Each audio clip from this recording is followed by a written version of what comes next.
The day it all began, I was pouring coffee in my small, sunlit kitchen when my phone buzzed with a message that made my hands tremble. It was from Mom. "Morgan, your property belongs to the family. Vanessa needs it. Don't make this difficult." My breath caught, and I stared at the words as if the letters themselves were sharp knives. I felt the familiar pang of betrayal, an old raw wound that never fully healed. My apartment, my home, my sanctuary, suddenly felt invaded. Memories of late nights rearranging furniture, planning my life, decorating spaces just the way I liked, flashed violently through my mind. How could my parents, the people who were supposed to protect me, demand I surrender everything for Vanessa's convenience? I sank onto the edge of the counter, heart hammering in my chest.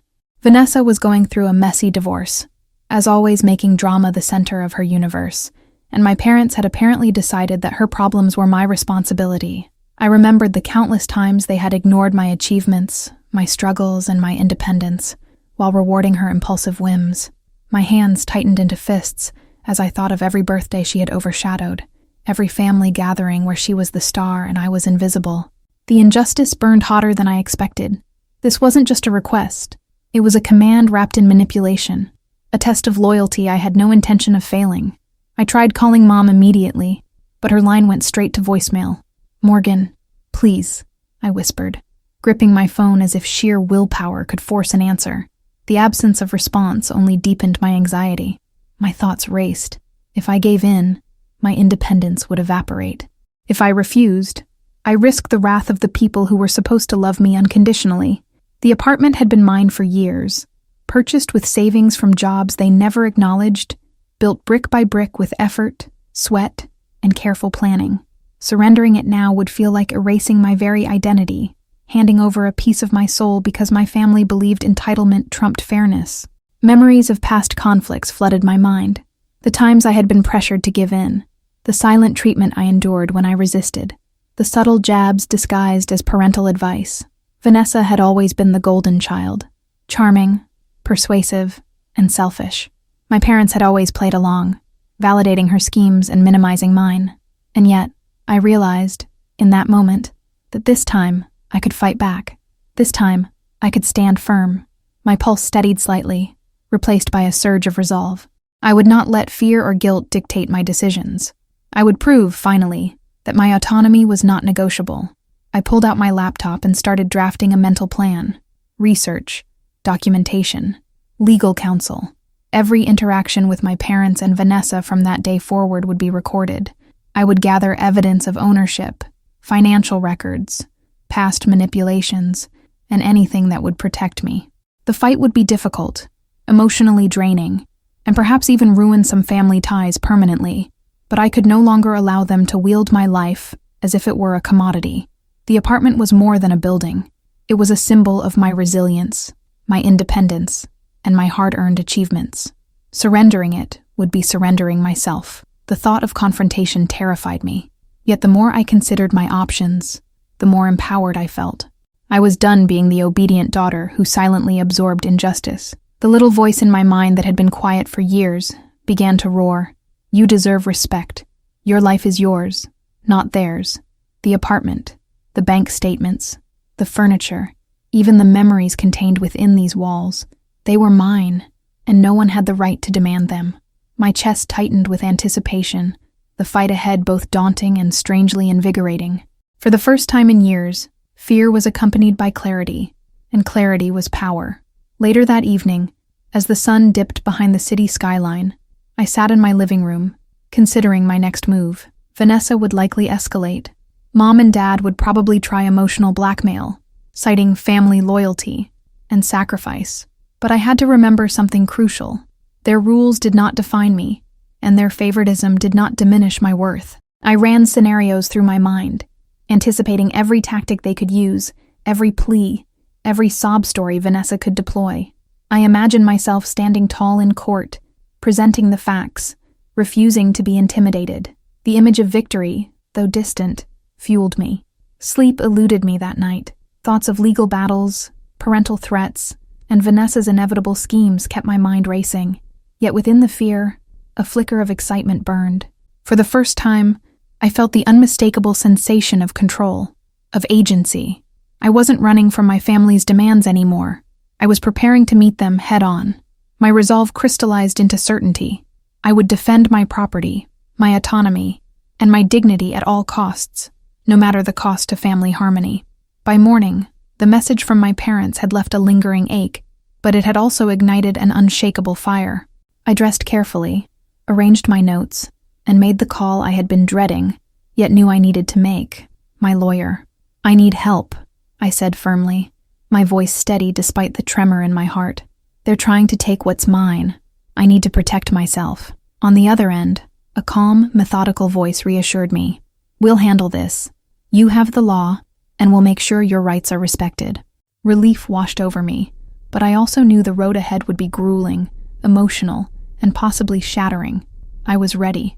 The chapter of my life that had been defined by compliance, fear, and family favoritism was closing, and a new chapter, fraught with challenge but brimming with the promise of autonomy, was beginning.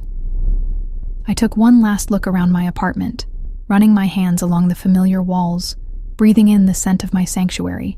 "They will not take this from me," I whispered to myself. And in that moment, as the first rays of sunlight spilled across the floor, I understood the truth. Independence was not a gift from family. It was something you had to fight for, and fight I would. The next evening, I found myself standing in Mom and Dad's living room, my stomach tight with anticipation, my palms clammy as if my nerves had transformed into sweat. Mom smiled faintly, but it didn't reach her eyes. Dad's face was a mask of disappointment, his posture rigid, a silent accusation in every line. Vanessa lounged on the sofa, legs crossed, exuding that insufferable confidence she always carried when she believed the world belonged to her. My throat tightened as she looked up at me with a smirk. The air was thick with tension, the kind that makes every word you say weigh like stones. My mind raced, trying to anticipate every manipulation, every argument that might be thrown at me. Mom spoke first, her voice soft but firm. "Morgan, this isn't personal. We're just trying to keep the family together. Vanessa needs the property. You can help her, and you'll be doing the right thing." I forced myself to breathe, to slow my racing thoughts. "Mom, it's my home. I worked for it. I built this life myself," I said, trying to keep my voice steady, though it shook with anger and frustration. Dad leaned forward, emphasizing the point. "You're being selfish. Family comes first, Morgan. You know that." I felt my heart pound, realizing that their love was conditional, dependent on my obedience and submission. Vanessa interjected with a smirk, almost mocking me. "Come on, Morgan. Everyone knows Mom and Dad are right. Don't make this harder than it has to be. Just hand it over. We both know you can afford it." Her words, casual and venomous, cut deeper than any argument. I remembered every birthday she had spoiled, every school achievement ignored, every time I had bent over backward to please her. And now, all of that effort, all of that care for family, was being twisted into evidence of my supposed selfishness. I felt a flash of rage, hot and uncontrollable, but I held it back. I could not give them the satisfaction of seeing me crumble. I took a slow, deliberate breath, trying to steady the storm inside me. "I will not give up my home," I said firmly, my voice gaining strength with each word. "It's mine. I earned it. And it's not just a piece of property, it's my life, my security, my independence. I will not let it be taken because Vanessa is in crisis. That's not fairness, that's manipulation." The room fell silent, the weight of my words hanging in the air. Mom's lips pressed into a thin line, Dad's jaw clenched, and Vanessa's eyes widened in a mix of shock and disbelief. My declaration had shifted the energy in the room. Dad's voice rose, tinged with frustration and disbelief. "Morgan, don't make this personal. We're your parents. You're going to regret this. You'll see what it means to defy the family." I stared at him, seeing the stubbornness and entitlement etched into his features, the same traits that had allowed Vanessa to manipulate him for years. "I am aware of the consequences, and I accept them," I said. "But I refuse to live under a system where my rights and achievements are secondary to someone else's demands. If family loyalty requires submission, then I choose loyalty to myself first." Mom's eyes glistened with tears, but there was no real apology in them, only frustration that I had refused to yield. "You're breaking our hearts," she whispered, her voice trembling with false softness. I swallowed the lump in my throat, understanding that their love was conditional and transactional. My emotions wavered between sorrow, anger, and defiance, but I held my ground. I am not breaking anyone's heart by asserting my rights, I replied. If love means losing yourself to please someone else, then I cannot be part of that definition. I will not sacrifice my life for someone else's entitlement. Vanessa's smirk faltered, replaced by a flash of irritation and desperation. This isn't just about money, she said, her voice sharper now. It's about trust, family, and what's right. I let out a small, bitter laugh, the irony cutting deep. Right? You mean what's right for you. I am not responsible for fixing your mistakes or paying for your divorce. That is not my obligation, Vanessa, nor is it anyone else's to subsidize your recklessness. Her color shifted, and she stared at me, as if she had never truly seen me before. For the first time, I sensed fear mingled with her arrogance. The confrontation stretched into tense silence, the room heavy with unspoken accusations and simmering anger. I knew this was only the beginning. I could feel the weight of the next steps pressing on me, the research, the legal consultations, the gathering of evidence. But for the first time, I felt clarity. I knew I had to fight, and I also knew I was capable of it. I had survived emotional manipulation for years, and I was ready to meet the challenge head-on. My heart still raced, but there was a newfound sense of power in the rhythm of my pulse, a rhythm fueled by determination rather than fear. As I walked out of the house that evening, the cool air of the city brushing against my face, I felt both terror and exhilaration. I was stepping into unknown territory, challenging not just Vanessa, but my parents, and the system that had allowed them to control me for so long. The battle would be long, emotionally taxing, and perhaps irreparably strain family bonds, but I could no longer live under their rules. I could no longer allow my life, my home, my identity to be dictated by manipulation. The fight had begun, and I was ready to see it through, no matter the cost. The following morning, I walked into Daniel's office with a mixture of nerves and determination, my stomach knotting with anticipation. The walls, lined with legal books and case files, gave a sense of order and authority, a stark contrast to the chaos my family had thrown into my life. Daniel, a tall man with sharp eyes and a calm demeanor, greeted me warmly but without unnecessary sympathy. "Morgan, tell me everything," he said, gesturing for me to sit. I took a deep breath and began, recounting every text, every conversation, every threat. My voice wavered at times, but Daniel listened intently, jotting notes with meticulous precision. He nodded thoughtfully as I finished, then leaned back. "This is serious, but the law is clear. Your property belongs to you. If you have proof of ownership, legal documentation, and evidence of coercion, you have a strong case." Relief washed over me, but it was mixed with anxiety. Would I be able to hold my nerve when my parents tried emotional manipulation in court? Daniel sensed my hesitation and reassured me. "You're prepared, Morgan. You've been meticulous.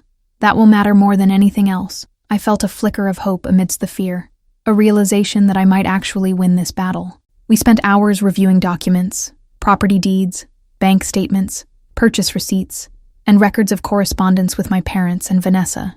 Each piece of paper represented years of effort, sweat, and careful planning. Daniel explained how these would establish the legitimacy of my claim, highlighting every detail that could counter my parents' arguments. I found myself growing more confident with each page, understanding that facts and evidence could override emotional manipulation. It was empowering to see my life, once a source of anxiety, transformed into undeniable proof of my independence. Daniel also emphasized the importance of documenting everything moving forward. Any threats, visits, or messages, he said, must be recorded. If they attempt intimidation, we need clear evidence. The court doesn't favor emotional blackmail. It favors facts. I nodded, mentally preparing for the onslaught. I knew Vanessa would try to manipulate witnesses, that my parents would attempt guilt-tripping, and that the emotional stakes would be high. But for the first time, I felt a sense of control. Preparation was my weapon, and I was determined to wield it with precision. Later that day, I returned to my apartment, sitting on the couch with my laptop and legal papers spread around me. I reread messages from Mom and Dad, my fingers trembling as I typed notes, cataloged dates, and summarized interactions.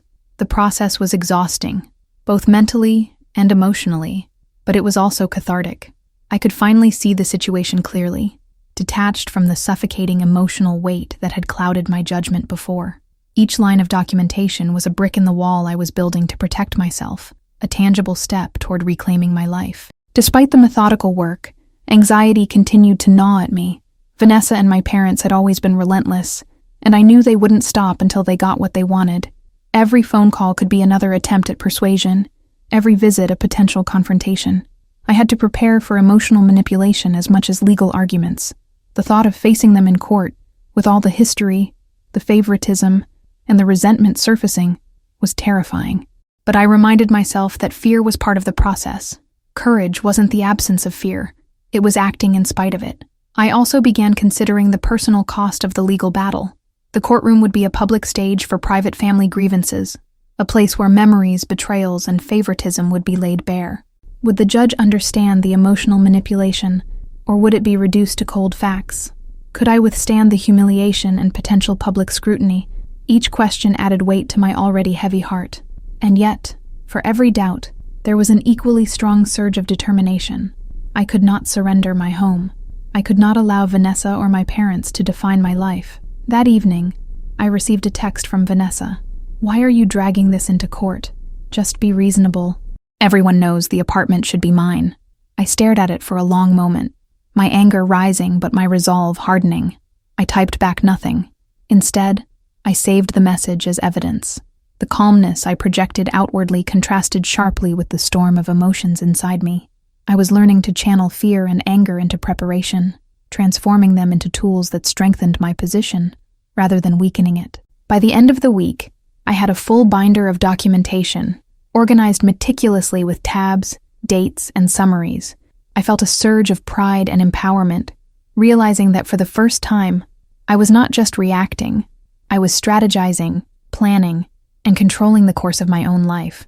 Daniel reviewed everything again, nodding approvingly. "You're ready, Morgan. Now, it's about timing, presentation, and composure. The law is on your side."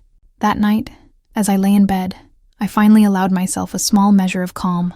The battle was far from over, but I had taken the first definitive step toward victory, and for the first time in years, I felt the unmistakable stirrings of hope. A week later, the storm hit in full force. Vanessa arrived at my apartment unannounced, her heels clicking sharply against the hardwood floors as if announcing her entitlement. She was flanked by two movers, who began assessing my furniture and boxes, murmuring about logistics and schedules. My chest tightened, and I felt a surge of adrenaline so strong it left my hands shaking. I stared at her, disbelief and fury warring within me. "What are you doing here?" I demanded, trying to keep my voice calm, though it trembled with anger. Vanessa's smirk was infuriating, like a predator savoring the fear she believed I would feel. "Mom said it's mine, Morgan. Don't waste time pretending you have a choice," she replied casually. I slammed the door behind her, holding it with all my strength as her voice tried to pierce through. My mind raced, recalling every manipulation, every whispered word from Mom and Dad about family loyalty. My parents had conditioned me to feel guilt and obligation, and Vanessa had learned to exploit it effortlessly. But this time, I refused to be the victim. I dialed 911, my hands trembling but my resolve unbroken. As I waited for the dispatcher, Vanessa pounded on the door, shouting, her tone dripping with entitlement. I could hear her friends laughing in the background, as if my fear were entertaining. My pulse thundered, but I forced myself to focus. By the time the police arrived, Vanessa and her crew had moved back slightly, startled by the sirens. Officers quickly assessed the situation, listening patiently as I explained the property was legally mine and that her presence constituted harassment and potential trespassing. Vanessa protested loudly, trying to spin the narrative as a family dispute, but the officers remained neutral. I felt a strange mix of fear, relief, and triumph. For the first time, I saw my independence validated by law enforcement rather than dismissed by my family. It was a small victory, but it gave me strength. The fallout was immediate. I called Daniel, explaining the incident in detail. He instructed me to document everything meticulously: the movers, the threats, Vanessa's words, and my parents' involvement. "Every detail counts, Morgan," he emphasized. "This is evidence, not just for court, but for establishing a pattern of coercion and intimidation. They cannot manipulate the system like they manipulate you." I nodded, jotting notes and preparing a detailed account. My anxiety remained high, but this sense of agency, the ability to defend myself strategically, brought a new layer of confidence I hadn't felt in years. Later that evening, I confronted Mom and Dad over the phone. Their tone was icy, laced with indignation. "You're making a big mistake, Morgan. You're tearing this family apart," Mom said. "We're just trying to help Vanessa, and you're overreacting," Dad added. I took a deep breath, anger coiling into resolve. "No, I am protecting my life, my home, and my independence. Your idea of family loyalty does not include coercion and threats. If that's how you measure love, then I refuse it." Silence followed, punctuated by frustrated sighs.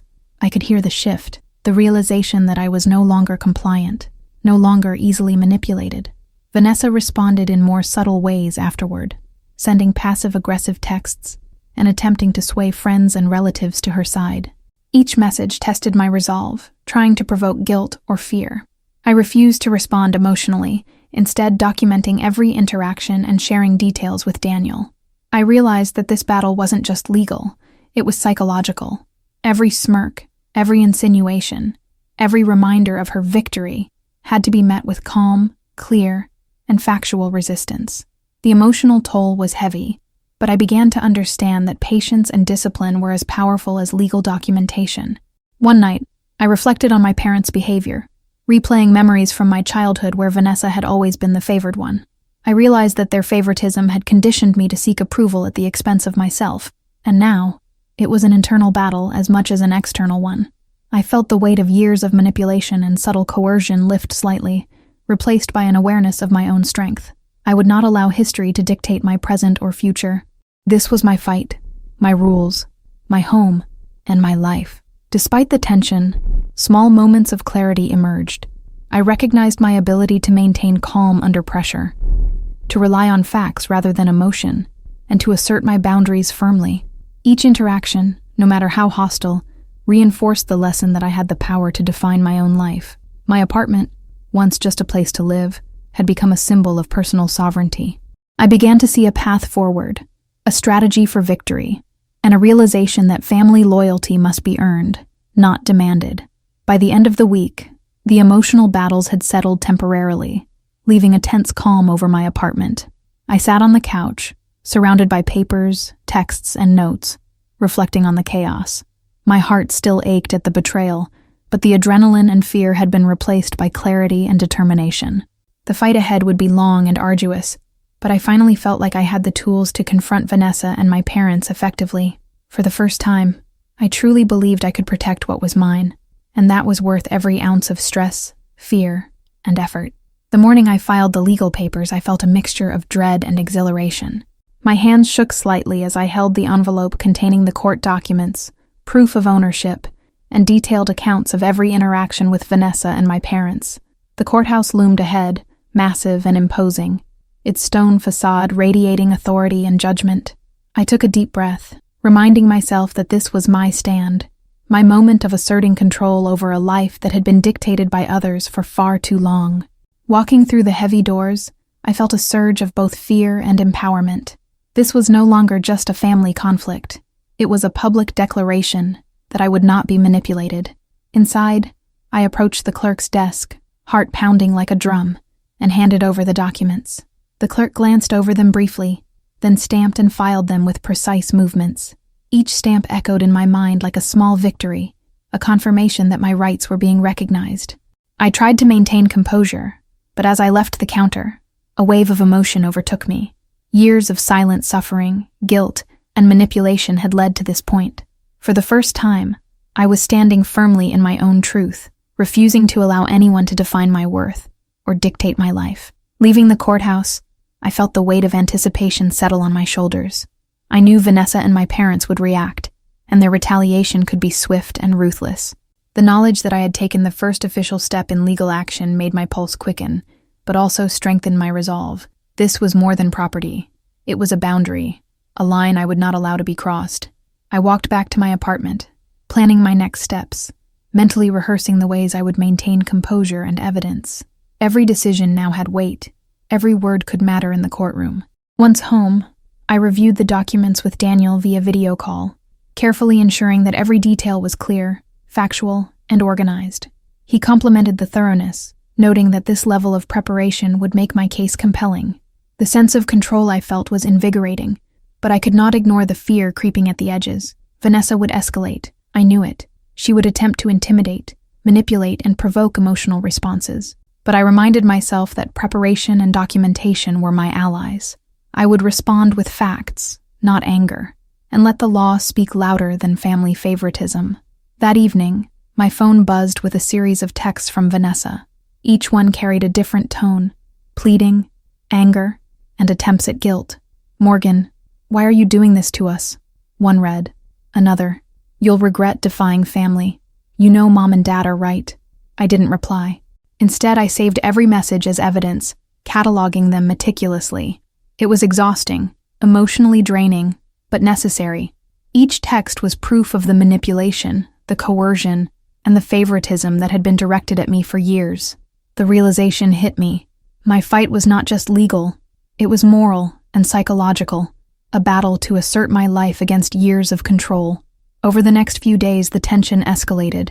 My parents tried calling repeatedly, using guilt and soft-spoken pleas to break me down.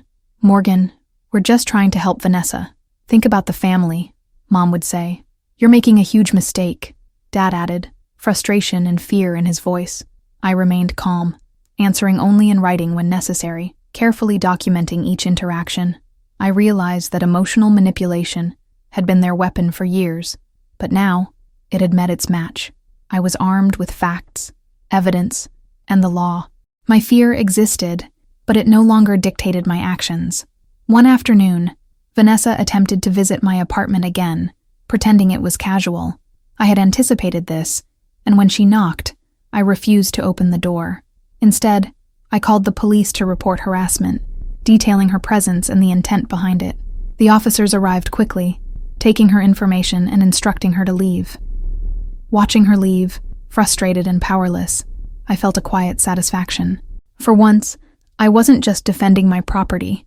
I was asserting my boundaries, protecting my mental and emotional space from a toxic dynamic I had endured for years. That night, alone in my apartment, I reflected on the events of the week, filing the court papers, documenting every interaction, and standing firm against manipulation had been draining, but also transformative. I was no longer a passive participant in my own life. I had become an active defender of my rights and independence. I realized that the fight was not merely about the apartment. It was about reclaiming my agency, asserting my dignity, and proving to myself that I could stand firm in the face of familial pressure. By the weekend, Daniel had reviewed everything and mapped out a strategy for the upcoming hearings. He explained how to respond to possible arguments from my parents and Vanessa, how to remain calm under pressure, and how to ensure that the court focused on facts rather than emotional theatrics.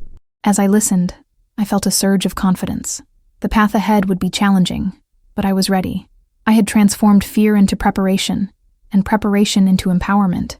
For the first time, I felt that the scales might finally tip in my favor.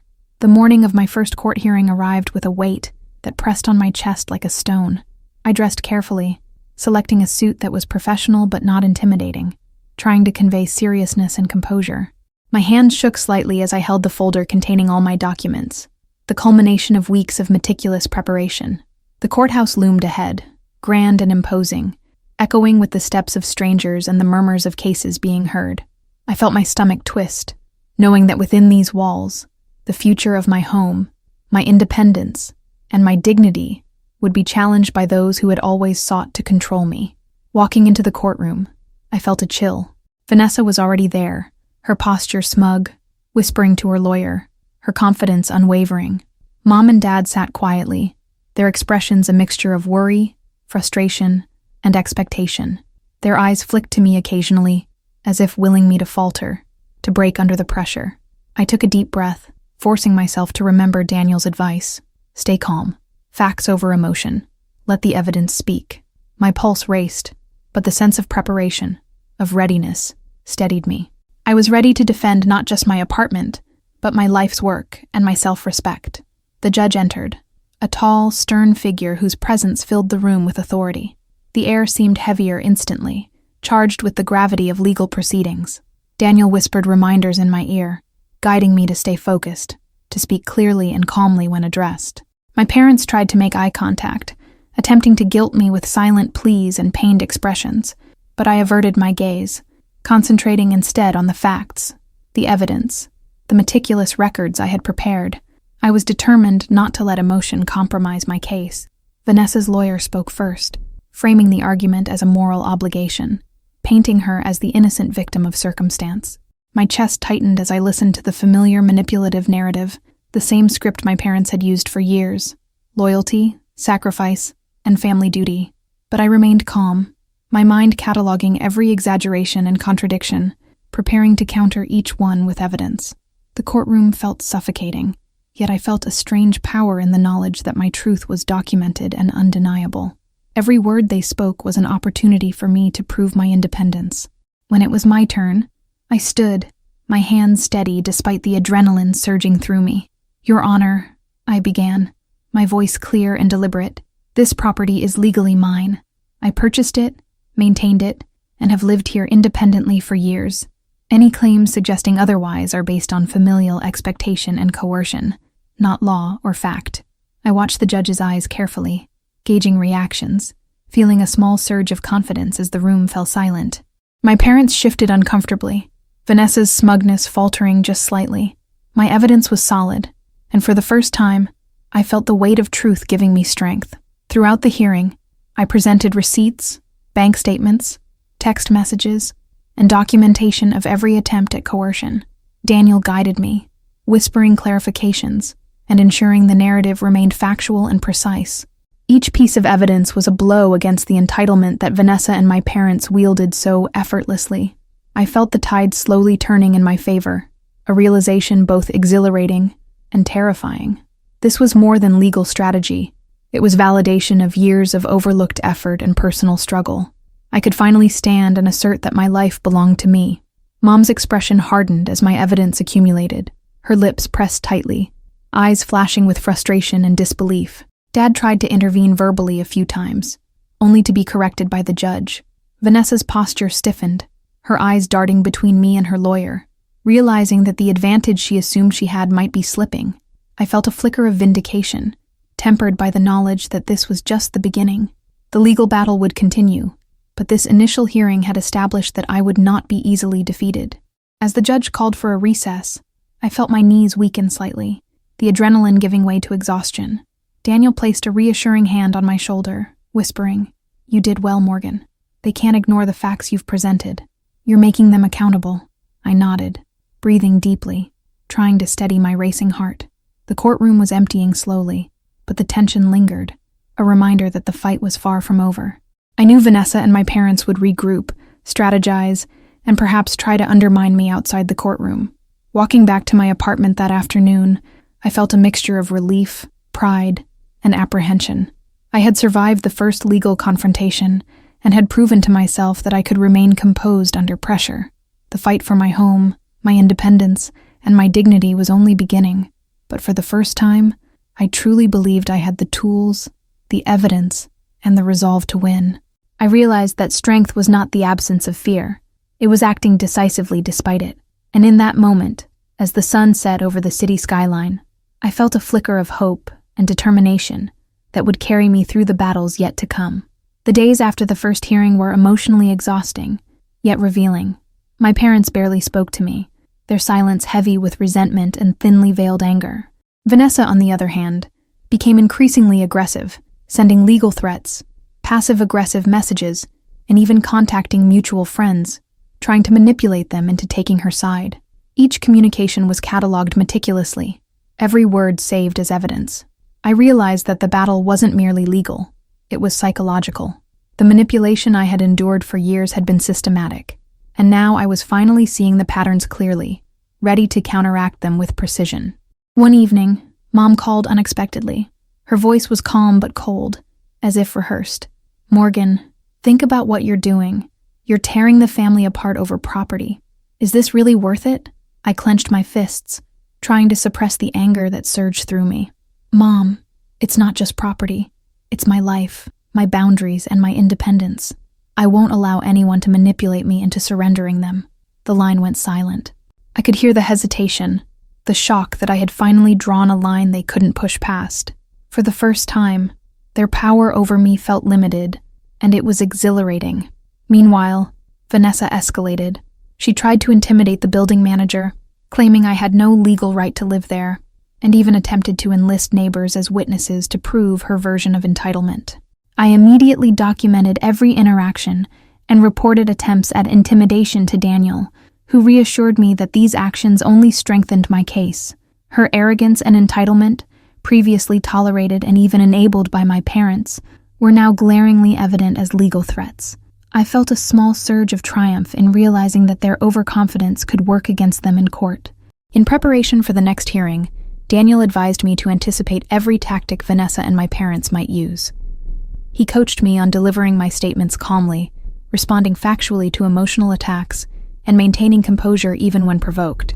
I spent hours rehearsing, visualizing the courtroom, and preparing mentally for every potential challenge.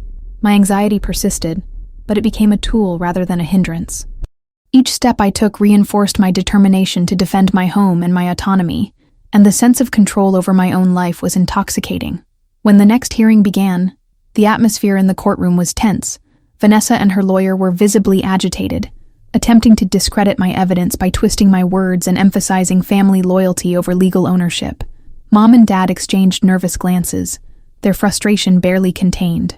I felt my heart race, but I focused, delivering my arguments clearly, referencing my documents, receipts, and meticulously catalogued interactions. Each fact I presented chipped away at their narrative, replacing manipulation with undeniable evidence. It was exhausting, but every word felt like a victory. At one point, Vanessa tried a personal attack, insinuating that I was selfish and uncaring, attempting to provoke guilt and emotional weakness. I paused, allowing the moment to pass before calmly replying, "Your Honor, my actions are based on legal ownership and documented facts. Emotional appeals cannot override documented rights and responsibilities."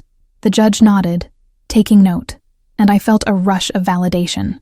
For the first time, my confidence in the law felt real, tangible, and capable of countering years of familial manipulation. Outside the courtroom, I encountered friends who had been subtly pressured by Vanessa to support her. Their hesitance and awkwardness were palpable, but I calmly explained the facts, maintaining composure and demonstrating the integrity of my position. Slowly, people began to understand that my fight was not against family loyalty, but against manipulation and coercion. My confidence grew as I realized that this wasn't just a battle for property.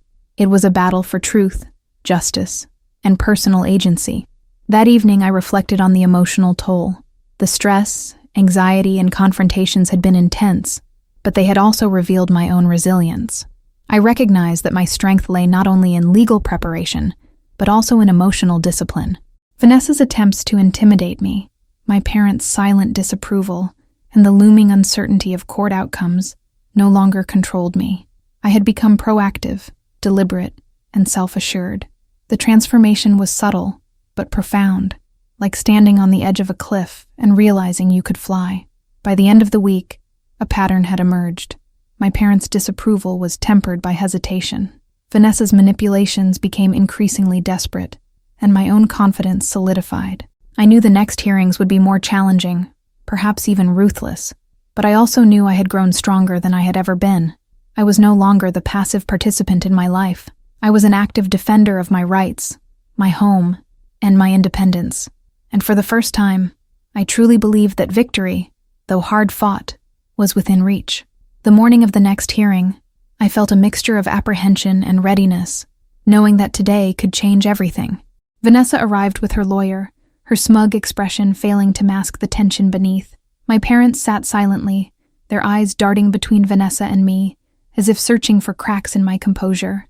I clutched my binder of meticulously organized evidence, feeling its weight anchor me in reality. Every documented threat, text, and proof of ownership was my armor, and for the first time, I felt the full power of preparation.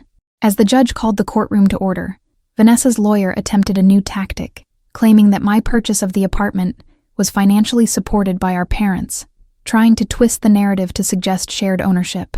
I felt a flicker of panic, but quickly steadied myself, recalling Daniel's instructions to remain calm and respond with evidence. When it was my turn, I spoke clearly and firmly, presenting bank statements and receipts proving that every payment had come solely from my account. The judge nodded, taking detailed notes, while Vanessa's confidence wavered slightly. Then, unexpectedly, a witness appeared on my behalf, a former family friend, Sarah, who had witnessed countless instances of favoritism, manipulation, and emotional coercion by my parents toward Vanessa.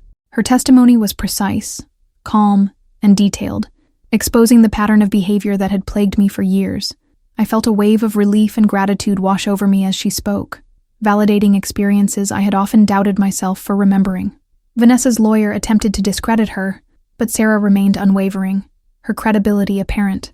For the first time, I saw a tangible crack in the narrative my parents and sister had crafted. Vanessa, growing frustrated, tried to challenge my emotional composure, suggesting that I was selfish and unreasonable. I paused, taking a deep breath before responding calmly. Your Honor, my actions are based on documented facts and legal ownership. Emotional accusations cannot override evidence. The courtroom was silent for a moment, the weight of my words settling. The judge scribbled notes, and I felt a surge of validation. The battle was no longer just about documents. It was about truth, integrity, and standing firm against manipulation. Midway through the hearing, a shocking revelation surfaced. My parents, attempting to undermine me, accidentally revealed a series of financial transfers that Vanessa had made without their knowledge, intended to cover personal debts while framing the apartment dispute as familial obligation. The courtroom gasped, and even Vanessa froze, realizing her carefully constructed facade had begun to crumble. I sat stunned, realizing the evidence I had feared might be missing was now glaringly obvious. The legal tide was shifting, and the power dynamics of the case were beginning to tilt decidedly in my favor. The judge, now clearly engaged, asked pointed questions about the financial documentation and the history of family favoritism.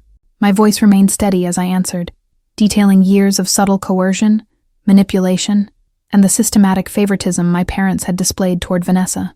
I explained how their insistence on family loyalty had always been used as a weapon to pressure me into relinquishing my rights. As I spoke, I could see understanding and seriousness in the judge's eyes, a reassurance that justice was guided by evidence rather than emotion. Outside the courtroom, I was met by Daniel, who smiled and whispered, "Morgan, you've done exceptionally well. The revelations today will have a lasting impact. They can't deny the facts now." I felt a rush of pride and cautious optimism, but also a lingering fear of the battles still ahead. Vanessa's desperation could lead to unpredictable moves, and my parents' disappointment could manifest in ways I had yet to anticipate. I knew I had to remain vigilant, disciplined, and unyielding in my commitment to truth and justice. That evening, I returned to my apartment and reflected on the day's events. The emotional toll was immense.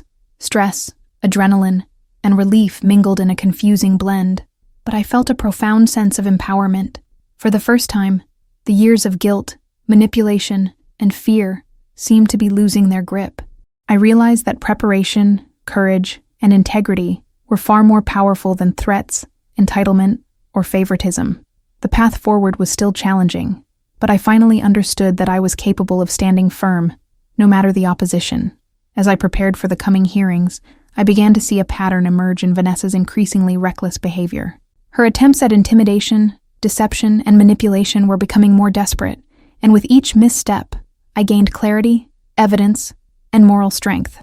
My parents' control over me was weakening, their authority eroding in the face of truth. For the first time, I felt a sense of certainty that my independence and my apartment could not only be defended but protected decisively. The endgame was approaching, and I was ready to face it head-on. The morning of the pivotal hearing arrived with an oppressive weight that pressed on my chest as I stepped into the courthouse. Vanessa had grown increasingly unpredictable, her eyes darting around the room like a caged animal searching for a weakness. My parents were tense, shifting nervously in their seats, their silence more damning than any argument. I clutched my folder tightly, feeling the weight of every document, every piece of evidence, and every careful note I had compiled. I reminded myself that this was not just about property. This was about reclaiming my life, my independence, and my dignity. As the judge called the courtroom to order, Vanessa's lawyer launched into a flurry of objections, attempting to discredit my witnesses and question my documentation. I felt a surge of panic, but forced myself to breathe deeply, focusing on the strategy Daniel had meticulously outlined. I knew that responding calmly and factually was essential. Any sign of emotional wavering could be used against me. I steadied my hands, lifted my chin, and prepared to speak with clarity and conviction. Every ounce of preparation I had invested now mattered more than ever. When it was my turn, I laid out my case with precision, presenting evidence of every transaction, every threat, and every manipulative tactic used by Vanessa and my parents. My voice, though steady, carried the weight of years of frustration, fear, and determination. I explained how the repeated attempts to coerce me had affected my mental health, my independence, and my sense of self-worth. The judge listened intently, occasionally scribbling notes, while Vanessa shifted in her seat, a flicker of doubt crossing her face. The courtroom seemed to hold its breath, waiting for the next revelation. Midway through the proceedings, an unexpected witness emerged. My neighbor, Mr. Harlan, who had observed Vanessa and her movers attempting to enter my apartment without permission. His testimony, calm and precise, corroborated my claims of harassment and intimidation. Vanessa's lawyer sputtered, trying to redirect attention, but the judge maintained order, insisting that the facts be acknowledged. I felt a flicker of triumph. Each testimony reinforced the undeniable truth that I had been systematically targeted and pressured by my family. Then came the most shocking moment of the hearing. My parents, frustrated by the mounting evidence and public scrutiny, inadvertently revealed an email chain in which they explicitly instructed Vanessa to assert her right to my apartment, fully aware that she had no legal claim. The courtroom fell silent, the weight of their admission hanging in the air. I felt a rush of vindication, knowing that the patterns of manipulation had been laid bare in a way even the judge could not ignore. Vanessa's smirk faltered, replaced by a look of sheer panic and disbelief. The judge paused, reviewing the email evidence carefully, then addressed the room. It appears there has been an attempt to exert undue influence over the defendant, supported by her family. This court takes such actions seriously. My heart raced as the words settled in. The validation was intoxicating, a public acknowledgement of the manipulation and coercion I had endured for years. Vanessa's lawyer struggled to respond, but the momentum had shifted decisively in my favor. The balance of power had finally swung. Outside the courtroom, the tension was palpable. Vanessa glared at me, her frustration barely concealed, while my parents avoided eye contact, realizing that their influence had crumbled. Daniel whispered reassurance, explaining how each piece of evidence, every witness, and every document had combined to create an unassailable case. For the first time, I felt that the years of preparation, emotional resilience, and meticulous record-keeping had coalesced into a tangible, victorious force. My independence was no longer just a dream. It was legally and morally validated. That evening, back in my apartment, I reflected on the enormity of what had happened. The fear, anxiety, and exhaustion of the past weeks were still present, but they had been transformed into a profound sense of empowerment. I realized that the legal battle had been about more than property. It had been about reclaiming control of my life from those who sought to dominate it. I felt a deep, almost overwhelming relief that I had finally asserted my boundaries and stood firm against manipulation. As I prepared mentally for the final hearing, where the judgment would be rendered, I understood the true magnitude of the journey I had undertaken. The emotional toll had been immense, but it had revealed my resilience, courage, and capacity for strategic thinking. Vanessa's desperation, my parents' frustration, and the courtroom's scrutiny had all been tests of character, endurance, and resolve. I was no longer the person who had quietly suffered in silence. I was Morgan, steadfast, prepared, and ready for the final reckoning. The morning of the final hearing arrived like a storm, heavy with anticipation and tension. My palms were clammy, my heart racing as I walked into the courtroom, each step echoing on the polished floor. Vanessa sat rigidly, her confidence replaced by visible unease, while my parents avoided eye contact, clearly unsettled by the events of the previous hearings. I clutched my binder tightly, its weight both comforting and empowering, a tangible reminder of weeks of preparation, courage, and meticulous documentation. I reminded myself repeatedly, this was my stand, my moment to assert control over my life. The judge entered, the gravity of the room settling like a tangible force. All eyes were fixed on the bench, anticipation hanging in the air like a thick fog. Vanessa's lawyer attempted one last desperate strategy, challenging minor details in my documentation and attempting to evoke sympathy for her client. I felt my pulse quicken, but forced myself to maintain composure. Daniel whispered a calm reassurance, reminding me that the law was on my side, and every fact I had gathered was irrefutable. My focus sharpened. I would not be swayed by theatrics or emotional manipulation. When called to speak, I rose, my voice firm and steady. I recounted the entire ordeal, focusing on factual evidence, documented harassment, and the deliberate attempts to coerce me into surrendering my property. Every text, email, and witness testimony was highlighted, creating a coherent and undeniable narrative. The courtroom remained silent, absorbing the weight of my words, while Vanessa's posture became increasingly rigid, her attempts at subtle intimidation failing completely. The realization that the power of truth was on my side was electrifying, giving me confidence I had never experienced before. As the judge reviewed the final documents and testimony, a hush fell over the room. My parents shifted uncomfortably in their seats, realizing that the web of favoritism and manipulation had been exposed for all to see. Vanessa's lawyer looked frantic, attempting to salvage a last-minute defense, but the tide had decisively turned. Every tactic she had employed to undermine me, emotional appeals, manipulation, insinuations of selfishness, had been neutralized by irrefutable evidence. I felt a quiet, almost surreal satisfaction as the courtroom atmosphere shifted in my favor. The judge's voice broke the silence. After careful consideration of all evidence, witness testimony, and documented communications, the court finds in favor of the defendant, Morgan Harris. Relief, shock, and exhilaration crashed over me in a wave. I had expected a difficult verdict, but the emotional weight of hearing those words was overwhelming. Vanessa's face drained of color, her disbelief palpable. My parents remained frozen, the gravity of their actions finally sinking in. Justice at long last had been served. Tears filled my eyes as I absorbed the magnitude of the moment. I had defended my home, my independence, and my dignity against manipulation, coercion, and favoritism. The courtroom, once a place of fear and intimidation, had become a space of validation and empowerment. Daniel squeezed my hand, whispering congratulations, and I allowed myself a moment to breathe, to let the weight of victory and vindication wash over me. The battle had been long, exhausting, and emotionally taxing, but it was complete. Outside the courthouse, I felt a mixture of relief and liberation. The glare of the media and the lingering stares of strangers no longer mattered. I had faced my family, my sister, and the legal system, and emerged victorious. My parents avoided me entirely, their silence a stark acknowledgement of their failure to control me. Vanessa's fury was palpable, but it was impotent, unable to reverse the court's decision or the evidence of her own misconduct. For the first time in years, I felt truly free, unburdened by the weight of coercion or expectation. That evening, alone in my apartment, I reflected on the journey that had brought me here. The fear, anxiety, and sleepless nights had all been worth it. I had learned to trust my instincts, to prepare meticulously, and to stand firm against manipulation. My independence, once threatened by family expectations and entitled claims, was now legally and morally secured. I realized that the true victory was not just the apartment, it was the reclamation of my agency, my voice, and my self-respect. As the city lights flickered outside my window, I felt a profound sense of closure and empowerment.